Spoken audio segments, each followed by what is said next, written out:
Olá a todos, bem-vindos a mais um vídeo. Tivemos uma boa reversão e um ótimo início de semana. Há muito para discutir. Vamos comentar rapidamente o relatório de lucros do Goldman Sachs e o que foi dito nele, discutir a Microsoft e analisar um DCF disponível gratuitamente para todos. Tem um link no comentário fixado para o Google Drive. Também precisamos falar sobre SaaS e cibersegurança. Essa é a reversão? Esse é o fundo do poço? Será que o mercado está dizendo que esses ativos já estão baratos? Vamos conferir alguns nomes. Temos muito para discutir no vídeo de hoje. Se você gostou de todos esses vídeos, claro, já sabe o que fazer. Aperte todos os botões, a gente agradece muito. Se quiser me apoiar mais, clique no link da descrição e comente as 10 melhores ações para comprar, ou acesse full.com/couchinvestor. Obrigado. Então, primeiro de tudo, como você pode ver, o mapa de calor agora, antes do fechamento do mercado, dá para ver claramente que a Microsoft e os famosos nomes de SaaS, aquele grupo ali, estão recebendo bastante atenção. Adivinha só, até mesmo a Oracle. A Oracle estava perto de dólares, mais ou menos. Agora subiu 11% no dia. A Intel subiu 4,4%.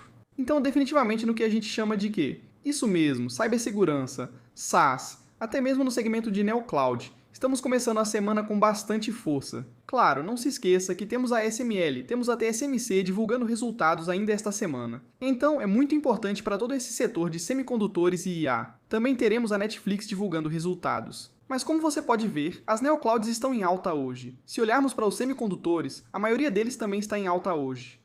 E então, sim, cibersegurança, todos estão positivos no dia. Se olharmos para a nossa lista geral, você pode ver que a maioria dos nomes que acompanhamos está positiva hoje. Só estão no vermelho a Nvidia, praticamente estável, e as novas participações que caem só 0,1%. Mas definitivamente há um sentimento positivo agora, o que se você parar para pensar faz tanto sentido assim, certo? Lembre-se, antes de todos os dias de queda, é o fim, é o fim. Então, de vez em quando temos alguns dias de alta no setor de software e cibersegurança, as pessoas pensam, agora é o fundo, mas vamos ver. Não acredito que um dia específico revelará exatamente o que está acontecendo, pois, como dissemos na semana passada, o cenário pessimista permanece. Sim, essas empresas estão baratas, são lucrativas, etc, etc. Mas o argumento contrário ao cenário pessimista, na minha opinião, ainda não foi totalmente aceito pelo mercado. Vamos ter que esperar. Acho que a próxima temporada de resultados e as projeções vão mostrar muito mais. Agora, essa manchete aqui foi bem interessante. Espera-se que a Meta ultrapasse o Google como a maior empresa de publicidade digital do mundo. Bem interessante. E quando vi isso, pensei, isso não pode estar certo. Mas olha, quando você vê isso, Meta em 2027 285 bilhões de dólares em receita líquida global de anúncios. E isso, como você pode ver, já vai ser mais do que o Google a partir de 2026. Agora, é importante notar, como está escrito aqui embaixo, que essa é a receita líquida de anúncios depois que as empresas pagam os custos de aquisição de tráfego. Claro, a gente sabe que o Google paga bastante. E é basicamente por isso que você vai ver essa diferença bem aqui. E claro, os números de 2026 e 2027 são estimativas. Mas não subestime a Meta só porque as ações subiram um pouco nas últimas semanas, ou na verdade na última semana mais ou menos. Não subestime a Meta e definitivamente também não subestime o Google Alphabet. No acumulado do ano, a Meta ainda está com queda de 2,8%. Sim, nos últimos 5 dias ela subiu 11,1%. Ainda tem um índice PL futuro em torno de 20,5 vezes, e nos últimos 12 meses podemos ver que ainda está passando por uma queda próxima de 20%. Quanto ao Google, subiu 1,6% no acumulado do ano. Nos últimos 5 dias, subiu 6,3%. Nos últimos 12 meses, ele dobrou, certo? Como esperado, e está passando por uma queda de apenas 6,8%. Preço-lucro futuro, 26,5 vezes. Olhando para a Microsoft, e antes de mergulharmos mais fundo na Microsoft com o DCF e tudo mais, vamos falar sobre outra coisa. Mas a Microsoft ainda está com queda de 19,2% no acumulado do ano. Nos últimos 5 dias, subiu apenas 3,1%. E então, nos últimos 12 meses, você pode ver claramente que ela ainda está passando por uma queda de cerca de 29,5% com um preço-lucro futuro de 21,1 vezes. Agora, antes de continuar e falar sobre a Microsoft e os outros players de SaaS por aí, porque sim, a Microsoft está sendo colocada nesse grupo de SaaS, gostemos ou não. Não faz muito sentido, mas tudo bem. OpenAI diz em memorando sobre aliança com a Amazon que a Microsoft limitou nossa capacidade de alcançar clientes. Bem-vindos de volta. A OpenAI destacou seu relacionamento com a Amazon em um memorando interno, ao mesmo tempo em que deu uma cutucada na Microsoft. Kate Rooney trouxe a notícia em primeira mão e detalha no bate-papo de tecnologia de hoje. Oi, Kate. Oi, Leslie. Tudo isso vem de um memorando interno ao qual tivemos acesso enviado por uma das principais executivas da OpenAI aos funcionários no domingo. Denise Dresser, diretora de receitas da OpenAI, destaca o novo acordo da OpenAI com a Amazon como uma forma de a empresa conquistar contratos com outras companhias que querem usar o ChatGPT para negócios, ao mesmo tempo em que minimiza a importância da Microsoft. Dresser, ex-CEO da Slack, afirma que a parceria com a Microsoft foi essencial para o sucesso da empresa, mas também limitou nossa capacidade de atender as empresas em seus ambientes atuais. Ela afirma que para muitos isso é bedrock. Ela está se referindo à oferta de IA da Amazon e diz que, desde que anunciaram esse acordo, a demanda de clientes por essa oferta, falando sobre a Amazon, tem sido francamente impressionante. O memorando surge meses após a Amazon anunciar um investimento de $50 bilhões na OpenAI e ressalta, Leslie, as iniciativas para diminuir a dependência da Microsoft. Ela é uma apoiadora de longa data, claro, da OpenAI e já investiu mais de $13 bilhões desde 2019. Dresser também critica a Anthropic, rival da OpenAI, e comenta a projeção de receita anual de $30 bilhões divulgada pela empresa. A OpenAI projeta receita de cerca de $25 bilhões segundo a atualização recente. Já Dresser diz que a projeção da Anthropic está inflacionada. Segundo ela, está inflada em cerca de $8 bilhões. Dresser diz que a empresa adota práticas contábeis que aumentam artificialmente a receita, como contabilizar em valor bruto a receita compartilhada com Amazon e Google. Ela diz que eles contabilizam a receita da Microsoft como líquida, pois isso segue padrões exigidos de empresas de capital aberto. A Anthropic, porém, contestou fortemente isso. Claro, como acionista da Amazon, isso é música para os meus ouvidos, mas isso não significa que a Microsoft vai deixar de ganhar muito dinheiro. Porque, bem, eles possuem parte da OpenAI e a OpenAI ainda utiliza o Microsoft Azure. Além disso, a última coisa que eles disseram aqui é que quem abrir o capital primeiro, seja a OpenAI ou a Anthropic, vai ter que abrir suas contas ao público.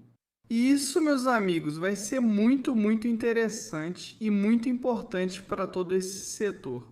Falando de todos esses grandes players, infraestrutura de IA e serviços de nuvem de IA, etc., então o Goldman Sachs estima que a infraestrutura de IA vai impulsionar cerca de 40%. 40% do crescimento dos lucros por ação do S&P 500 em 2026, com mais 4% vindo dos serviços de nuvem de IA em 2027. Isso representa 28% para a infraestrutura de IA e 5% para serviços de nuvem de IA. Agora, já que falamos brevemente sobre a Amazon está sendo negociada a $238 por ação, uma alta de 5,2% no acumulado do ano. Nos últimos 5 dias, essa subiu 13%. Nos últimos 12 meses, subiu 30,9%.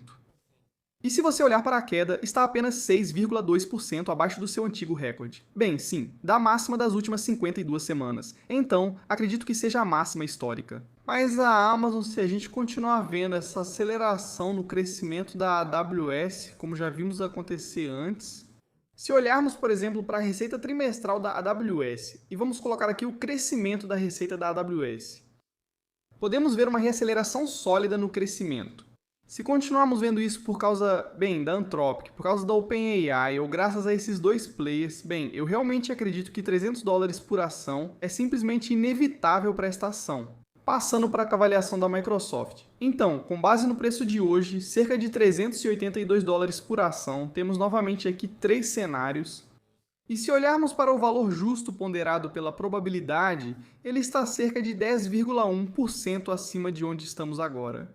O cenário otimista é 43,6% mais alto. O cenário base é 6,2% mais alto. E o cenário pessimista é realmente quando nada dá certo para eles. Esse é 46,7% mais baixo. Embora eu ache isso um pouco agressivo, novamente você pode mudar. Está disponível gratuitamente, sem Patreon ou qualquer outra coisa.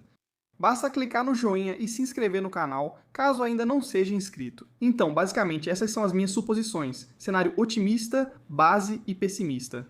No cenário base, a princípio eu basicamente estou seguindo as próprias orientações da administração e as estimativas dos analistas. Você pode ser um pouco mais agressivo. Por exemplo, no segundo ano podemos avançar um pouco mais rápido. Isso não mudará muito. Eu acho que com a Microsoft tem mais a ver com o fato de que, vamos ver a margem começar a subir novamente. O cenário base chega aqui a 49%. O cenário otimista é 52%. O cenário pessimista, como você pode ver, 46%. E é por isso que estamos vendo uma diferença tão grande entre o cenário base e o pessimista. Porque, bem, eles vão gastar bastante dinheiro, certo? Eles vão gastar bastante em capex nos próximos anos. E isso simplesmente não vai trazer retorno para eles. Esse é o principal motivo pelo qual você está vendo uma diferença tão grande. Mas se der certo, se realmente funcionar para eles, então sim, é isso que estamos vendo. Claro, o cenário base precisa ser realista. Embora eu acredite que como a Microsoft é uma empresa de tanta qualidade, talvez você possa ser um pouco mais agressivo do que eu estou sendo agora. Depende de você. É possível mudar esses números. O cenário otimista me parece razoável e o potencial de valorização faz sentido. Acho que taxas de crescimento e margens fazem sentido, por isso você vê potencial de valorização de 43% no cenário otimista. O cenário base é aquele em que eu fico indo e voltando, indo e voltando. Ok, se for só 400 e poucos dólares e ainda estamos em 380... Ok, quero dizer, quando comecei a fazer isso, estávamos em torno de 370 dólares. Então, a valorização era um pouco maior do que isso, mas tudo bem. O cenário pessimista é realmente esse, entende? Vou manter como está, mas você pode ser mais conservador, especialmente nas taxas de crescimento. Acho que realmente posso ser um pouco mais otimista com essa. Por exemplo, nos primeiros, digamos, 2, 3 anos, acho que podemos ficar muito mais próximos das expectativas dos analistas. Isso significa que, bem, agora estamos apenas 40,4% distantes desse preço. Mas você pode ver claramente que, com o cenário pessimista aqui por enquanto, estou colocando aqui realmente o pior cenário possível. Então, se você quiser que eu seja um pouco mais realista, vamos fazer algo assim. E então cai de forma bem agressiva. Vamos colocar 7, 6, 5,5 e aí chegamos a cerca de 4%. E a taxa de crescimento terminal, 2,5%, o que significa que, bem, o preço implícito no cenário pessimista aqui é de 251 dólares por ação. Então, o valor justo ponderado pela probabilidade é 13% acima do preço atual. Mas então você também pode, é claro, brincar com as margens aqui. Se não acharmos que a empresa vai sofrer tanto e as margens vão se manter em 45% e depois aumentar um pouco, isso, é claro, vai fazer diferença. Ao criar ou copiar isso e ajustar os números, edite só as células azuis. É só isso que precisa fazer. A história deve fazer sentido. Então, agora estamos melhorando aqui, só mostrando o que você poderia estar fazendo por conta própria. Conte a história, analise os números e responda, com base nas projeções da empresa e nas estimativas da Alice. Faz sentido, sim ou não? Então, é claro, você tem que olhar para essa parte aqui, depreciação e amortização, e também o CAPEX como percentual da receita. O que a administração nos disse? O que o mercado está me dizendo? E assim por diante. E você ajusta esses números de acordo. E é assim que você cria aqui uma boa história para a Microsoft e para qualquer outra empresa por aí. E novamente, tudo isso está disponível para você de graça. Agora, olhando algumas análises de especialistas sobre ações de empresas de software, então temos aqui uma para Snowflake e outra para ServiceNow. Para Snowflake, temos aqui a recomendação overweight mantida e o preço-alvo em dólar também mantido, o que representa uma valorização de quase 90% em relação ao preço que tínhamos quando essa análise foi divulgada. Principais destaques. IA está no centro das discussões, como Cortex Code e Snowflake Intelligence. A IA está impulsionando a arquitetura de dados, o crescimento dos investimentos e do consumo, e a adoção interna de IA está impactando as operações e a eficiência. O forte posicionamento em relação aos concorrentes continua sendo uma tese de destaque. O analista considera a Snowflake uma das maiores beneficiadas pela demanda empresarial gerada por IA. Vou te mostrar um DCF reverso rápido após terminarmos isso, para te mostrar o que o mercado espera agora. Quanto a ServiceNow, classificação de desempenho acima da média e preço-alvo de 219 dólares, isso representa um potencial de valorização de 160% em relação ao ponto em que estamos agora. O analista acredita que o ServiceNow segue essencial, apesar das preocupações com a disrupção da IA. Sobre a Rubrik e a CoreWeave, o preço-alvo da Rubrik caiu de 70 para 58 dólares, ainda indicando o potencial de valorização de 32,4% em relação ao atual. Novamente, o preço define o sentimento. Porque se você esperou até agora para fazer isso, bem, poderia ter feito antes, especialmente com base nos comentários que você está mencionando aqui. Nada realmente tão pessimista. Quanto a CoreWeave, agora estamos começando a ver, claro, elevações no preço-alvo, neste caso de 125 para 175 dólares com a classificação mantida. Eles comentam sobre a Anthropic, o acordo com a Meta, entre outros assuntos. Já discutimos isso, e Nebius segue subindo cada vez mais. Goldman Sachs, recomendação de compra mantida, aumentou o preço-alvo de $160 para $205. É uma mudança bem grande aqui também. Principais pontos: os contratos e, claro, o ano fiscal para eles. Para os anos fiscais de 27 a 30, as estimativas de receita foram aumentadas de 30% a 54% devido à aceleração dos contratos. O lucro bruto subiu de 33% a 54%. O EBIT foi afetado pelo maior capex no início, melhorando depois com a alavancagem operacional. As estimativas de EBITDA foram elevadas de 35% a 58% entre o ano fiscal de 27 e o ano fiscal de 30. Nebius basicamente lidera aqui, mas eu realmente acho que vamos começar a ver a CoreWeave alcançando a Nebius. E já estamos vendo muitos novos preços-alvo para a CoreWeave. Agora, quanto aos ECFs reversos, vamos começar aqui com a Snowflake. Podemos ver que, para justificar o preço de hoje, eles terão que aumentar o fluxo de caixa livre a cada ano, nos próximos 10 anos em 5,9%. Acho que isso é bastante viável, 5,9%. Claro, a taxa de crescimento terminal está em 4,32% agora, e a taxa de desconto está próxima de 9%. Considera o rendimento do título de 10 anos e o prêmio de risco implícito, como mostrado aqui. Você também pode incluir o risco de execução. Você pode fazer isso manualmente para definir em 3%, ou no valor que você quiser aqui. E então você ajusta, claro, a taxa de crescimento implícita. Mas ainda assim te dá uma pequena margem de segurança. Crescimento de 6% a cada ano pelos próximos 10 anos não acho que seja pedir demais para uma empresa como a Snowflake, pois ela está crescendo muito mais rápido que isso. Indo para a ServiceNow, é a mesma história aqui. Para justificar o preço de hoje, a taxa de crescimento implícita é de 6,7% a cada ano pelos próximos 10 anos. Atualmente ela está crescendo muito mais rápido do que isso. Ok, para os próximos 3 anos, vamos supor que ela vai crescer perto de 20% ou algo assim. E depois vai cair para, digamos, 16, 15, 13, 10% ou algo assim. Mesmo assim, ainda estamos longe de crescer apenas 6,7% a cada ano pelos próximos 10 anos. Então eu realmente acho que o reajuste que vem acontecendo em todo o setor de software está, na minha opinião, começando a chegar ao fundo do poço, porque agora, mesmo com todos os riscos presumidos, faz sentido, indo para a Salesforce. E essa aqui está realmente desconectada porque a Salesforce, mesmo com uma taxa de crescimento de 0%, ainda está acima do patamar atual. Bem, o valor intrínseco estimado está 39,6% acima de onde estamos agora.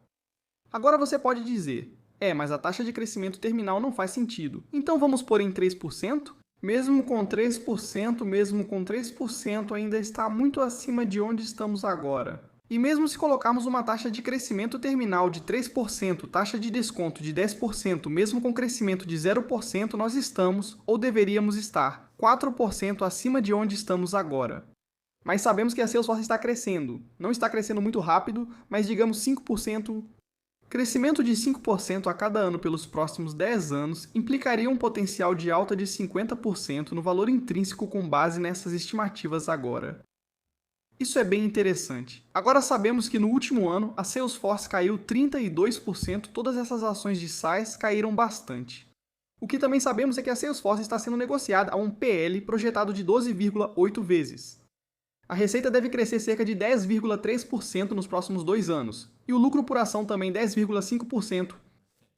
Agora, eu diria que essas são escolhas óbvias. Bem, se você gosta de empresas de SaaS, se você quer seguir o caminho contrário, antes de realmente termos uma confirmação do mercado de que, ok, o argumento contrário à tese pessimista faz muito mais sentido. Então, ok, agora são pechinchas. Mas se você quer ir contra o mercado sem confirmação dele, é basicamente o que tem acontecido. Porque nós falamos sobre Salesforce, falamos sobre Adobe, falamos sobre Snowflake, ServiceNow e por aí vai, falamos bastante. Essas ainda são ótimas empresas. Eram ótimas empresas há 1 ano, há 6 meses. Todas essas eram empresas muito boas que estão crescendo, que são lucrativas. No caso da Snowflake, todas estão gerando fluxo de caixa livre.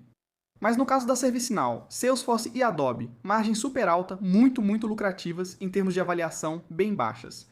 Mas já era baixa antes, agora está super baixa. Mas onde está o fundo? Às vezes precisamos aprender que não sabemos onde ele está. O barato pode ficar mais barato. O que está baixo pode cair ainda mais. Será que este pode ser o fundo agora? O que está acontecendo agora? Talvez. mas eu realmente acho que com a temporada de resultados começando em breve, vamos ter muitas respostas. Vamos poder ver novamente o que essas empresas têm feito. Vamos ouvir o que a administração está nos dizendo sobre o trimestre, o que eles estão vendo, o ecossistema, os clientes, a adoção de IA e, claro, as projeções também.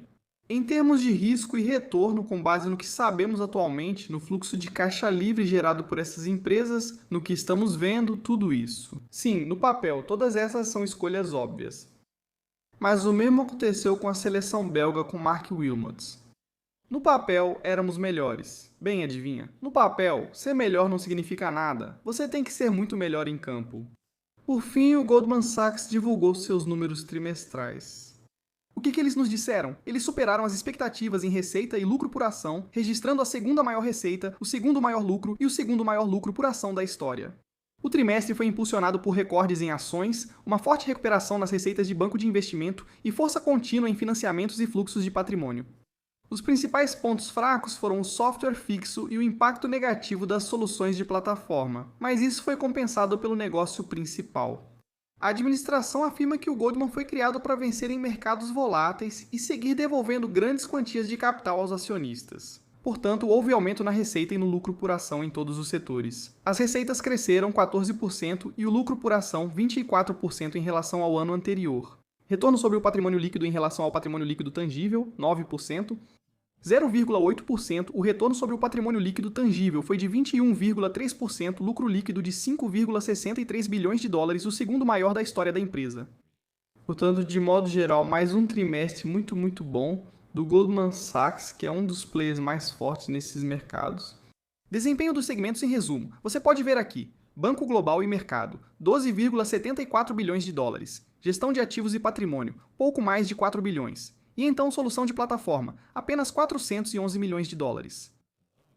Durante a ligação, eles disseram o seguinte: força em cenários voláteis. O CEO destacou que a escala, os relacionamentos com clientes e a cultura de risco do Goldman permitem ganhar participação em mercados turbulentos. Isso é geralmente o que acontece com empresas muito fortes em todos os setores. Em tempos difíceis, as boas empresas ficam ainda melhores e saem disso muito melhores.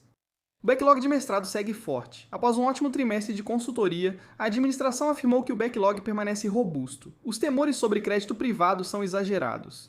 A administração afirmou que a demanda institucional segue forte e spreads maiores podem até ampliar oportunidades. IA é tanto um risco quanto uma tema de investimento. Goldman discutiu a disrupção do mercado impulsionada por IA, a preparação cibernética e os investimentos internos em dados na nuvem de IA por meio do One Goldman Sachs 3.0. Acho que o ponto mais importante aqui é o 0,3 com os temores sobre crédito privado sendo exagerados, de acordo com um dos grandes nomes do setor financeiro. Eles continuam recomprando muitas ações e estão pagando um bom dividendo. Agora temos um mercado ainda guiado pelas manchetes e questões geopolíticas. Então não pense que já estamos fora de perigo, mas também estamos entrando na temporada de resultados. Então você pode ter manchetes macroeconômicas, geopolíticas e, bem, manchetes específicas de resultados de empresas que podem movimentar ações, que podem movimentar setores, indústrias, como você está vendo aqui no mapa de calor. Então sim, eu ainda espero que a volatilidade continue sendo um fator nas próximas semanas. Agora, voltando ao que dissemos, Microsoft, a ação de SaaS e as ações de cibersegurança, o que tem acontecido com esses? Bem, eu ainda não acho que estamos fora de perigo para essas ações. Mas como você pode ver, para muitos deles, há um potencial de alta claro enquanto o risco de queda está bem protegido. Então, no geral, é isso por hoje no vídeo. Espero que você tenha gostado. Tenha um ótimo resto de semana e a gente se vê na próxima semana. Tchau, tchau.